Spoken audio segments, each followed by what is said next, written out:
What's going on, guys? I'm your host from the East Coast, GinaMan94, here to review Monday Night Raw, the first Raw of August 1st, 2016.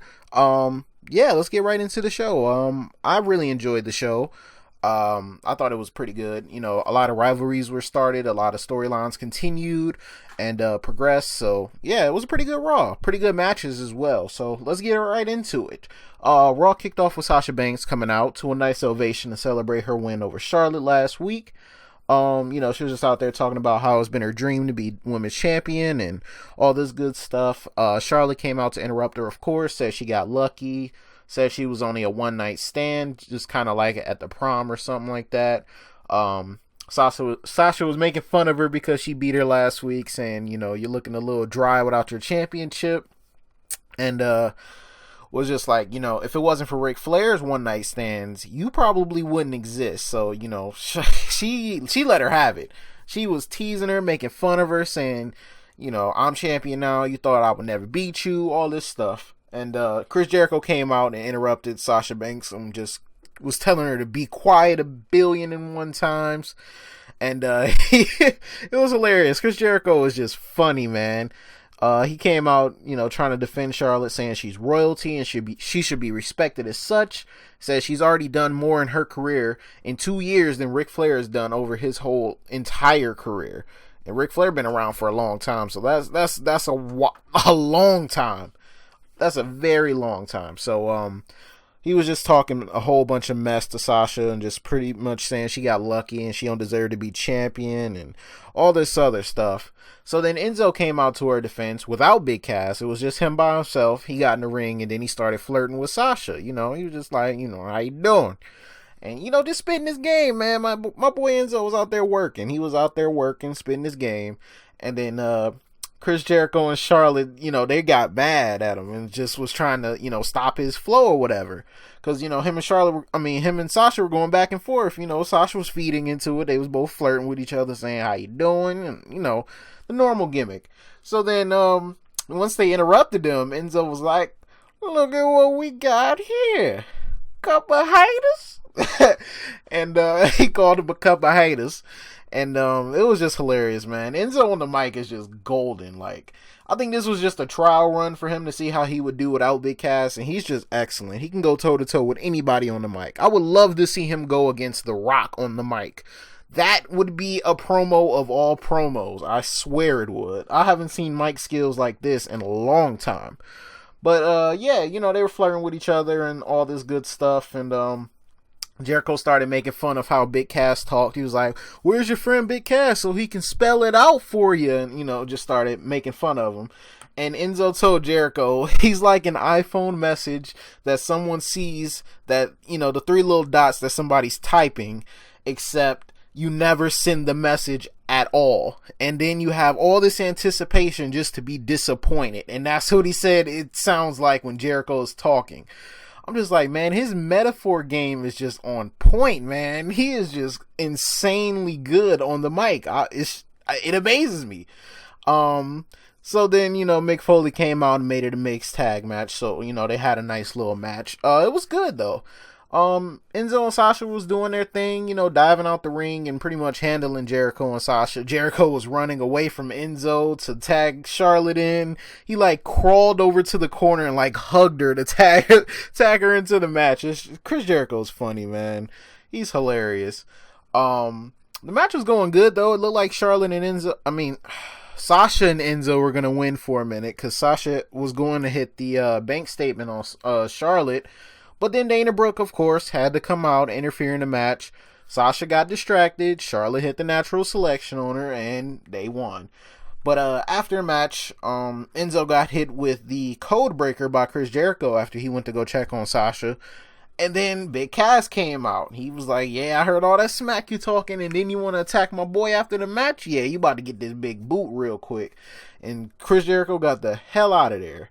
So, you know, they progressed the rivalry of Sasha and Charlotte and pretty much started a new one with Enzo and Cass and Chris Jericho. But, yeah, like I said, it was a trial run for Enzo just to see how he would be once they split him up from Big Cass, because I feel like it's coming soon. But, yeah, I think he did fine on his own, and he didn't really need Cass. So that was pretty cool. Mark Henry was backstage with Stephanie and Mick Foley. Says he wants to open up the Hall of Pain again. Steph said, no, I think we just want you to be an ambassador, a mentor. You know, you're covering the Olympics and, you know, just being an all-around good guy. He was just like begging, and he's like, he wants to get back in the ring. He thinks he can have one last run before he retires. So Mick Foley's like, you know what? All right, I'll give you a chance. I'll put you in a U.S. Championship match against Rusev tonight. And Mark Henry was hyped for it and psyched. I'm just thinking in the back of my head, wasn't the last time you tried to go against Rusev when he was United States champion? What happened? I only wonder. But anyway, so he gets his match or whatever. I'm tired of Golden Truth now, okay? I'm very tired of them. It used to be cool, but now it's just like really aggravating me. Golden Truth versus the Shining Stars. So RTruth has been playing Pokemon Go for 2 straight weeks, and obviously hasn't stopped because he's letting that affect their matches. He wasn't paying attention at all to this match, and Goldust just got his ass handed to him by the Shining Stars. And he was more focused about his phone than on the damn tag team match. And the Shining Stars won because Goldust had no help. Whatever, man. I'm tired of them, man. Just put them on main event or something. I don't want to see them on Raw. I'm tired of them. Finn Balor was supposed to have an interview with Michael Cole, but before it could even get started, because they don't want to let Finn Balor just talk on the mic by himself without a counterpart to, you know, go back and forth with him. They had Seth Rollins interrupt him. So Seth comes out and was like, you know, you're good, but you're not good enough. You know, he was giving him praises. You know, you've been NXT champion, but I was the first one. And, you know, you were good, but I'm better than you. And, you know, pretty much saying it's his show, his ring, and he's the man. Pretty much just saying, you know, yeah, you've done some great things, but I've done them way better than you, and I'm better than you at everything. Typical Seth Rollins stuff. And then Finn was like, you know, everywhere I've been, there's been a guy like you, and I've always taken them down, and I became the guy. And Seth was like, you know what? They're not like me. I'm the best in this company. I'm the best in this ring. I'm the best to ever do this. And, you know, Finn said, you know, it's funny. You were handed your opportunity, and I earned mine. So how does that make you better than me? And then Seth was like, the only thing I will be handed is the Universal title at SummerSlam. Finn was like, the only thing you'll be handed is your ass, because I'm going to kick it. It was just a great back and forth between these two. They needed somebody like Seth Rollins, because Finn Balor's mic skills aren't the greatest. I'm not going to say he's terrible, but it could use some work. But, you know, after that, Seth went to hit him because he was mad, because Finn said he's going to kick his ass. And then he got hit with a Pele kick and just got away from Finn. Got the hell away from him.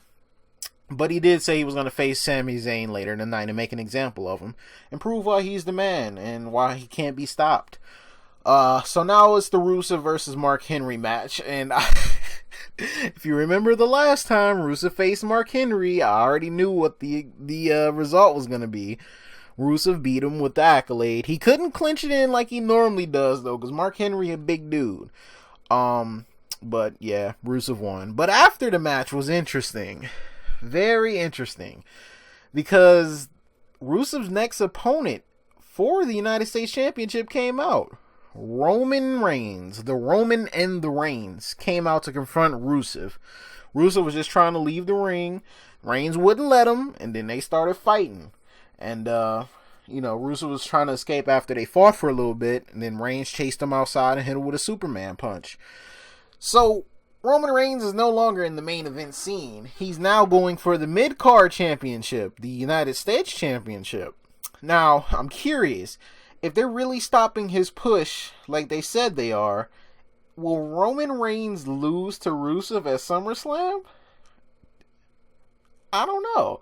He's taking pinfalls over, like, what, since Money in the Bank. He got suspended. Well, he dropped the title. And then I believe he lost on the next Raw. Then he was suspended. Came back. Lost the Shield triple threat. Then lost. He won the Fatal 4-Way on Raw to face. No. He lost that, didn't he? Or no, he won his Fatal 4-Way and then lost to Finn Balor clean on Raw last week. So Reigns has been taking a lot of losses lately. So I don't know if they're gonna have Rusev just. What if they have Rusev tap him out? Oh my goodness, that means Reigns is done for. And I'm not saying, and that's not a shot at Rusev, because I like Rusev. I think he's a great United States champion. I'm glad they allowed him to become champion again. But man, if they have Reigns tapping out to Rusev, that's just woo. That'd be like Cena tapping out in a way. You won't expect Cena to tap out. He'll lose. Somebody will pin Cena, but you ain't gonna expect Cena to get tapped out. So that'll be, wow, that'll say a lot. It's already saying a lot now because Roman's on the mid-card level, but whoo, who knows what's going to happen from there. So we got a new rivalry between the two former members of the Primetime Players, Titus O'Neil and Darren Young. Titus is heel now. I guess in the locker room, he was just asking Darren Young, when were you ever great? So how are we going to make Darren Young great again? You were never great. Pretty much just, burying him. So, they had a match. Titus worked as the heel. He's a heel now. And I like him better as a heel than being a face. He's more aggressive in the ring. He exerts more powerful force. He's more edgy. He already don't give a fuck. But as a heel, he definitely don't give a fuck. And he pinned Darren Young by grabbing his tights and won dirty. And Bob Backlund was not having it. He was pissed. He was in the ref's face. And in the backstage, he was yelling at Titus, like, what are you doing? It's about principles. You ain't used the principles to win this match. You ain't got no heart. You just cheated. Why'd you have to cheat? And then Titus like, yo, if you don't get the hell out of my face, I'm gonna knock your old ass out. And then as soon as he said that, Darren Young came out of nowhere and boom, hit him with a forearm to the jaw. Knocked him down. It's like, why you talking to my coach like that? You done lost your damn mind. Don't talk to my coach. Like, this mean streak that Darren Young is getting is great. He needed it too. He needs it. And I like this rivalry, It's new. It's different. They were once friends and now they're not. So, yeah. Let's go with that.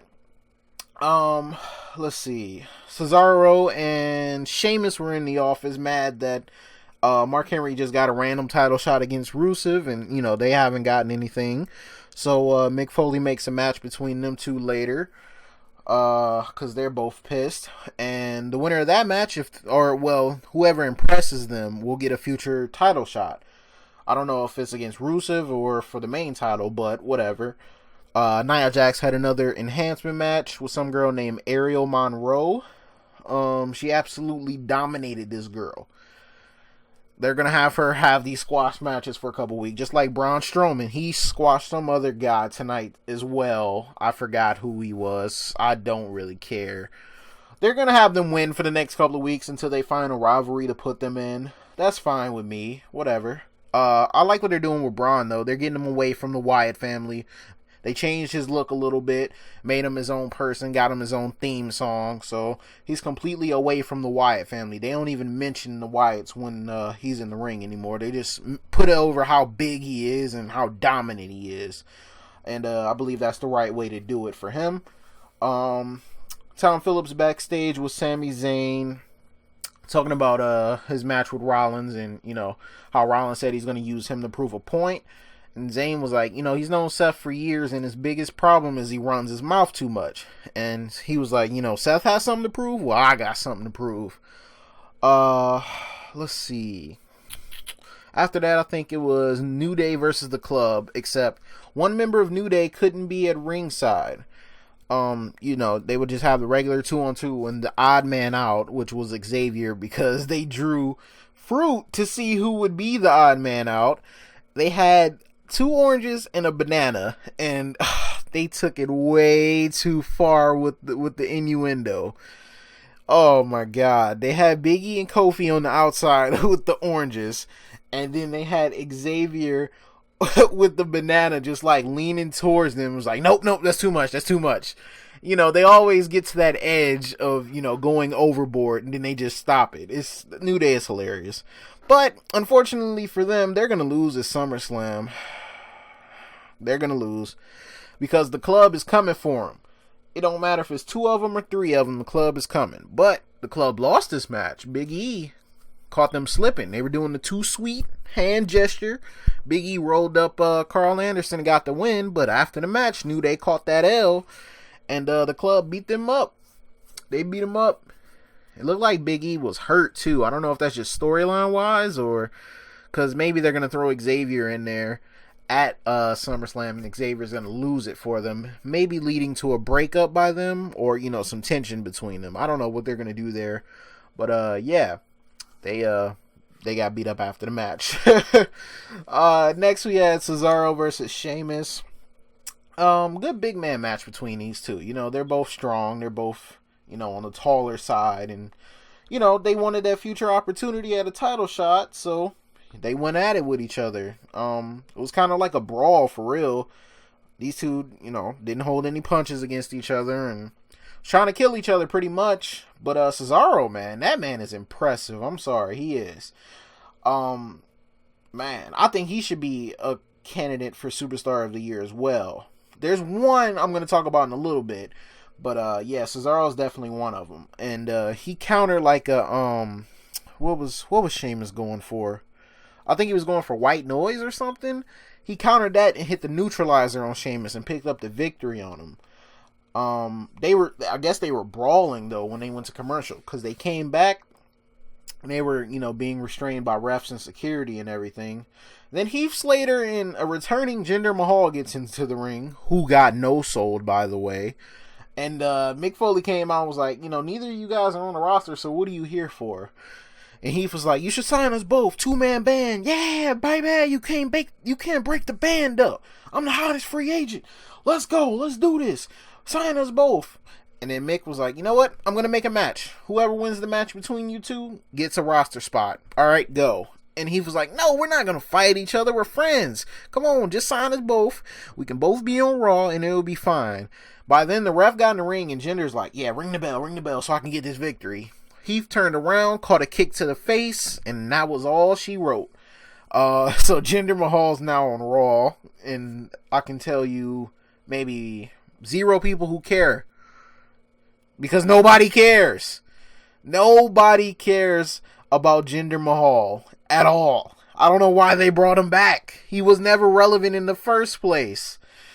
Who cares? Jinder Mahal's back. He's on Raw. Heath Slater still doesn't have a home. Jericho backstage with Tom Phillips, and he asked him, you know, are you worried that you're a marked man now because, you know, Enzo and Cass are coming for you? He was like, I don't care. I have somebody watching my back anyway. And, you know, he was just doing his normal Jericho stuff. And then he said, I forgot what name he made up. Because Tom Phillips was like, who has your back? He was like, Jim Heisenlieber or something like that. It was hilarious. He just made a name up. And Kevin Owens popped up and was like, I don't know who that is. You just made him up, but I have your back. Don't worry. So Chris Jericho was like, yeah, see, Kevin Owens has my back. Like I told you. So then you get the main event match, which was Sami Zayn versus Seth Rollins. Great match between these two. I'm glad they had the last match be this one. Because if they would have put it on in the middle of the show, it wouldn't have been as great, I don't think. But it was a main event match. It was good opportunity for Sami Zayn to show off why I think he's the other Superstar of the Year candidate that should definitely be considered. He's been consistent all year long with his matches. His matches are awesome to watch. It don't matter who he's facing, but he always puts on a great match, and I think he should be at least considered to be Superstar of the Year. But yeah, these two are great, man, and you know, great main event match. Seth is always his great self as usual, and like I said, Sami's great. The thing I like about Sami is he never backs down from the challenge he's faced with. It doesn't matter if it's a world champion or, you know, just a regular mid-carder. It don't matter. Sami Zayn don't care. He's going to put on a great match. He's going to bring the fight to his opponents no matter what. It could be Nakamura, Kevin Owens, or Seth Rollins. But Seth is the man for a reason, and even though he was challenged by a very game Sami Zayn, he stood his ground as the man. Sami Zayn went for a haluva kick and missed. Seth caught him with the pedigree, and that was it for that.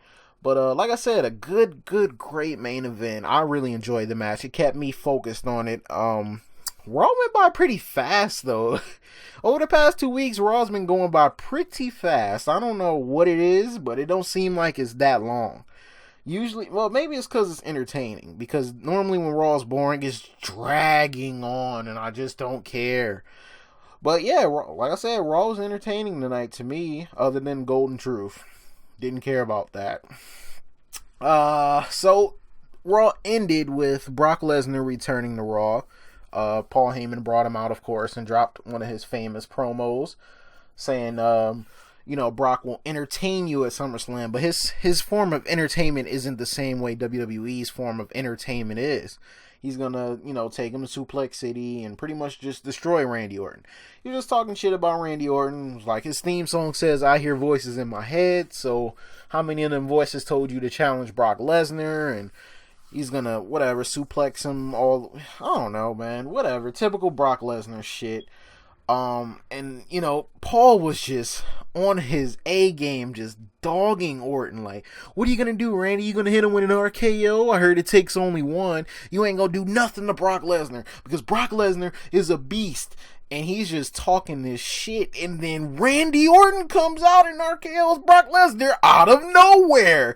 Literally out of nowhere, Randy Orton RKO'd Brock Lesnar, and I went crazy. I was like, oh my god, he's on Smackdown. What is he doing here? It was just great. The crowd erupted. They went nuts. He caught Brock with an RKO literally out of nowhere. It was a great way to end Raw. They needed some type of interaction leading up to SummerSlam. I didn't know if they were going to have Orton on Raw, because, the whole brand extension, whatever thing, but they did, and it's great, and that just got me more hyped for the match. Hopefully they let these two work. I know I've been crapping on the match on Twitter and on Facebook, but hey, maybe the match could be great if they let Orton get some offense in. They can't just have Brock go in there, suplex him 20 times, and then pin him. That won't work. This match can be good. Brock and Orton can put on a good match if they let them put on a good match. But Randy Orton is just insane, man. Insane. He's just so sneaky. I see why they call him the Viper, man. I see. Oh my god, that had me going crazy. I was like, oh my god. Like, my reaction was just priceless. But how did you guys feel about that? I loved it. I loved Raw. Raw was fine. No gripes except, like I said, Golden Truth. I don't like them. But other than that, Raw was fine for me. How was it for you guys? Tell me down in the comment section. I'm eager to know. And just let me know. We'll have a discussion down there on what you guys felt, or how you guys felt about Raw and Brock coming back and Randy Orton coming out of nowhere. Thank you guys for watching the video. Slap a like on it if you did enjoy the video. It helps out the channel a ton. And I'll talk to you guys later on, probably tomorrow, because SmackDown's tomorrow, and I'll be doing a review on that. Peace.